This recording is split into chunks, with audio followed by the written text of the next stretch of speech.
মাস দুয়েক আগে আমি জার্মানিতে গেছিলাম, ইউরোপের। তো জার্মানিতে বার্লিনে একটা মসজিদ আছে, ইমামও মহিলা। ইমাম কি? মহিলা। ভাইরা আমার, মেয়েদের জন্য মসজিদে না এসে বাসায় 5 ওয়াক্ত নামাজ পড়া উত্তম, এ ব্যাপারে কোনো দ্বিমত আমাদের মধ্যে নেই। ওয়াবুয়ুতুহুন্না খায়রুল লাহুন্না। তবে হাদিসের আগের অংশ আছে।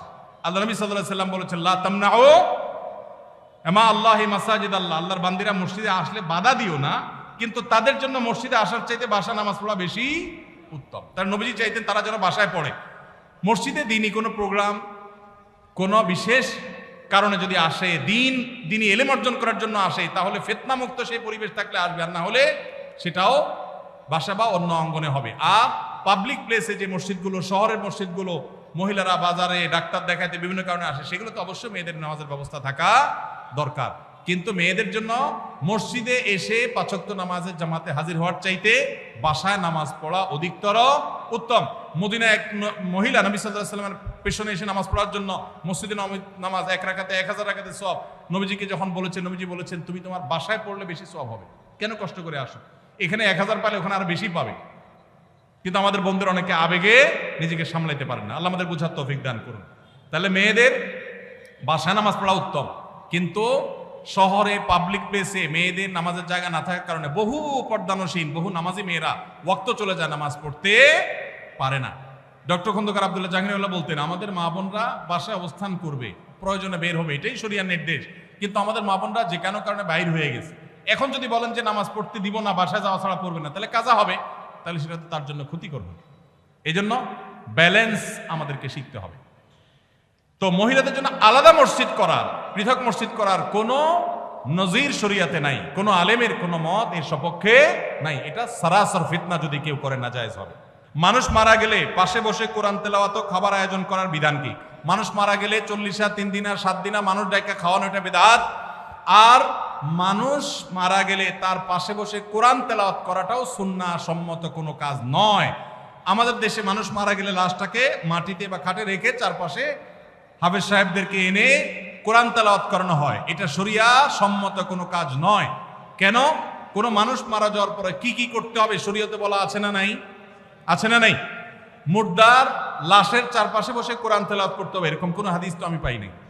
এটা কোত্থেকে আসলো? কোরআন তেলাওয়াত যে করবে তার লাভ হবে।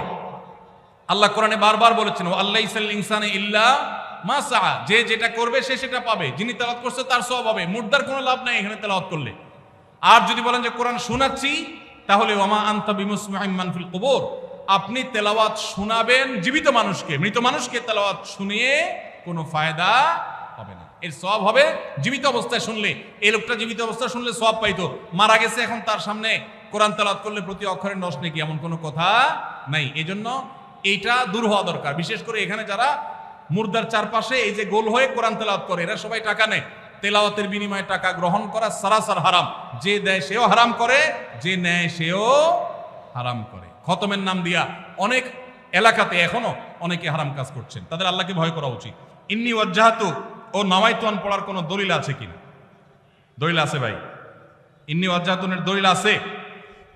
ইন্নী ওয়াজ্জাহতু ওয়াজহাল্লাযী ফাতারাস সামাওয়াতি ওয়াল আরদা হানিফা মা আনা মিনাল মুশরিকিন লা শারীকা লাহু ওয়া বিযালিকা উমিরতু ওয়া আনা আউয়ালুল মুসলিমিন। আরো লম্বা আছে, এটা দোয়ার প্রথম অংশ বললাম।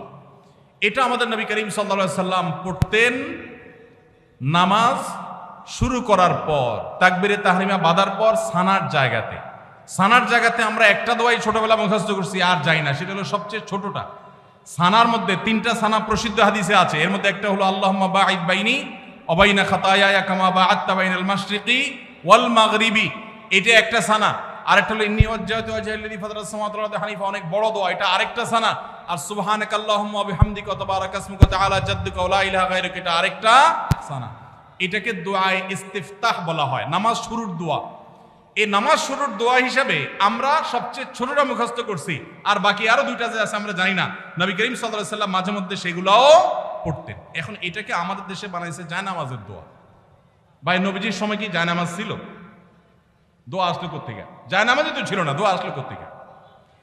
তো জায়নামাজে দাঁড়ানোর কোনো দোয়া নাই। দোয়া আছে কিসের ভাই?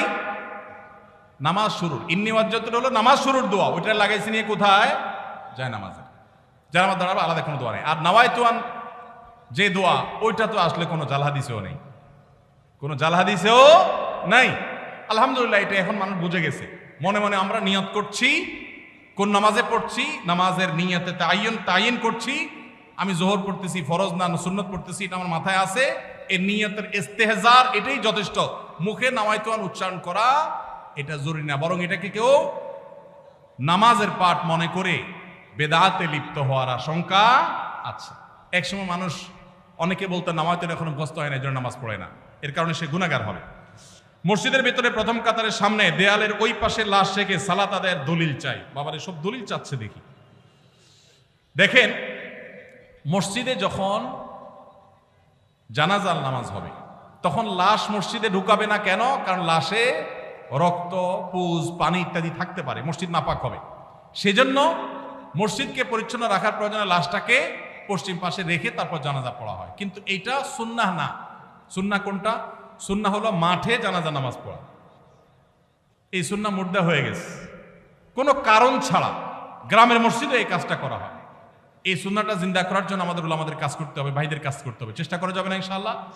ফরজ নামাজ হয়ে যাবে, বাইরে এসে জানাজা নামাজ পড়বেন। আমি যেখানে জুমা পড়ে আলহামদুলিল্লাহ এভাবে আমি জানাজা নামাজ পড়ি। আমি সারা জীবন যেখানে যে মসজিদে গেছি আমি চেষ্টা করেছি এই সিস্টেমটাকে জিন্দা করার, সুন্নাত জিন্দা করার। আরেকটা সুন্নাত আমাদের জিন্দা করতে হবে, সেটা হলো ঈদের নামাজ মসজিদে পড়া সুন্নাত না মাঠে পড়া সুন্নাত? ঈদের আনন্দই মাটি হয়ে গেছে, পোলা বলেন এখন মসজিদে মসজিদে ঈদের নামাজ পড়ে। আমি আমার শৈশবের কথা মনে পড়ে, একটা ঈদগাহ ছিল আমাদের পুরো ইউনিয়নে, অনেক দূর থেকে সেখানে যেতাম, যে আনন্দ পেতাম। এখন ঘরে ঘরে মসজিদে মসজিদে ঈদের নামাজ। কেন? কারণ কেউ কারোর মানতে চায় না। আরেকজন ঈদগাহে গেলে তুমি নিজের মাতবরি থাকে না, জন্য সব মসজিদ আলাদাই মাতবরি করতে চায়।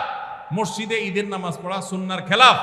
হ্যাঁ, কোন শহরে ওইরকম পর্যাপ্ত মাঠ নাই, তাহলে মসজিদে পড়েন। রাস্তা বন্ধ করে নামাজ পড়ার চাইতে মসজিদে পড়া ভালো। ইয়াকুমুল জুলুস আলা তারিক, নবীজি রাস্তা বন্ধ করতে নিষেধ করেছেন।